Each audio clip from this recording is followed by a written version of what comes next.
talked about the Kansas City Chiefs, Arrowhead Stadium. The proposal to raise money for the renovation of Arrowhead was voted down soundly by Kansas City voters. The state of Kansas, across the line, has come up with funding to build a football stadium for the Chiefs and take them out of Missouri and put them on the other side of the state line.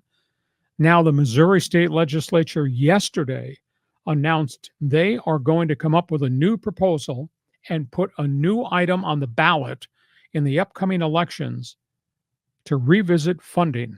They're going to do it differently. I don't have the details how it's going to be done, but it's going to be a city, county, state funding project to keep the Chiefs in the state of Missouri. So the legislature is about to do that.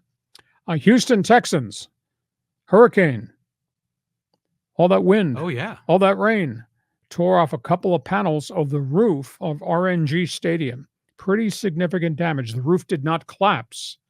It's the second time in the history of that stadium that they've had problems with the panels on the roof being badly damaged by a hurricane. Luckily, nobody was inside when this happened. I saw the pictures of two different panels, really big panels, that ripped off. So they've got construction there. There's a terrible story in Cleveland with the Browns. Bernie Kosar, legendary quarterback, back in the hospital. His career was ended prematurely by injuries, most notably concussions. He is now in need of a liver transplant. He's on a national transplant list to get him help. And he's now been diagnosed with severe Parkinson's. All this, the end result of a lot of concussions. So Bernie Kosar in not good health right now. Carolina Panthers, this is a really bad story. They've just fired their director of player personnel, a guy who had played in the NFL. His name is Adrian, what I think, I wrote it down here, I can't recall it. Adrian Wilson, longtime safety, Arizona Cardinals, retired, nice career, stand-up guy, player rep. Anyhow, became player personnel director, Carolina Panthers. He evidently was involved in an incident on June 1st, John, in which it was a terrible domestic abuse incident at his home in Arizona. He assaulted his wife, choked her. He pulled a gun, threatened her, walked out of the house, threatened to kill himself, was arrested. He's obviously had some type of mental issue that has flared. He just got fired by the Carolina Panthers, but he had been arrested June 1st for a very, very bad incident. Pac-12 conference. Let's talk college football. Everybody's holding their media days. Pac-12 conference, it's actually Pac-2. They had a cocktail hour. They didn't have a media day because the only schools in the conference are Oregon State, Washington State. What they did in Las Vegas was they had a cocktail hour with the new commissioner.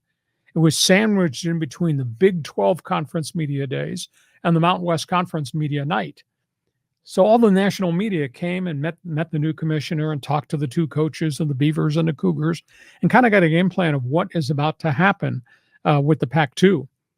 There is a rumor coming out of the East Coast because the Atlantic Coast Conference is in trouble with Florida State, Clemson lawsuits might break up, that Cal and Stanford might have made a mistake. And they have an opt-out language that they could leave the ACC and come back to the West Coast.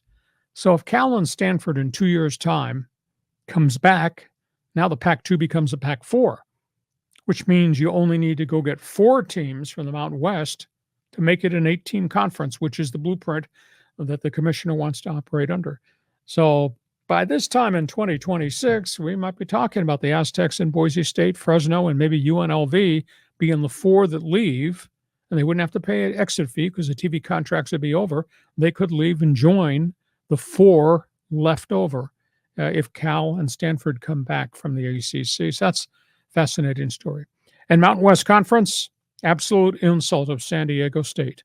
Not one player picked on the Mountain West Conference preseason all-conference team, and the Aztecs were picked to finish 8th in the conference. Now, I understand, and I went last night and I looked at the complete roster of San Diego State, and it's got something like 31 transfers now because they had 40 kids who went into the transfer portal.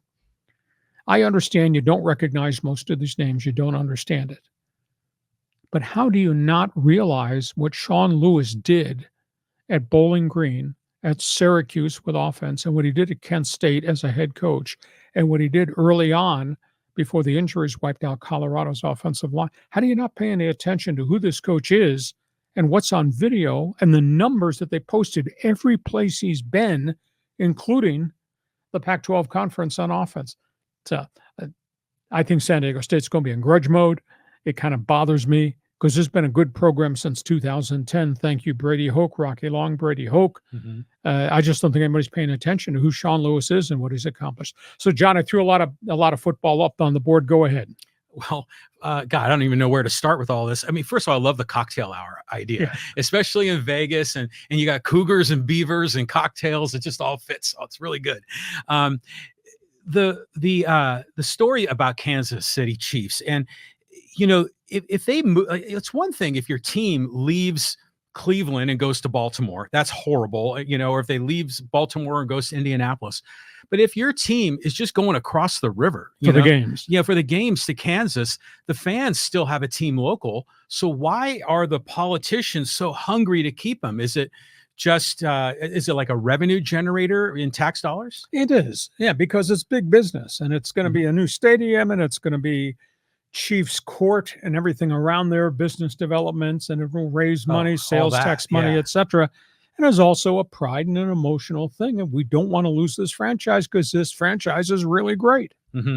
But so that's the proposal. It's going to be taken over by the state to come up with the financing, not just a city and Jackson County vote. It will be a state of Missouri thing, which is a pride thing. And of course, at the other end of the state, they forever are angry about losing the St. Louis Rams when they did everything that was needed. And that's why they got the payment from the NFL when Kroenke refused to go to the table and negotiate. And the NFL gave them, I don't know, $800 million in damages after they filed suit over the Rams transfer. So Missouri could have gone from 2 NFL teams to none. So that's I get that. So that's where we are in football.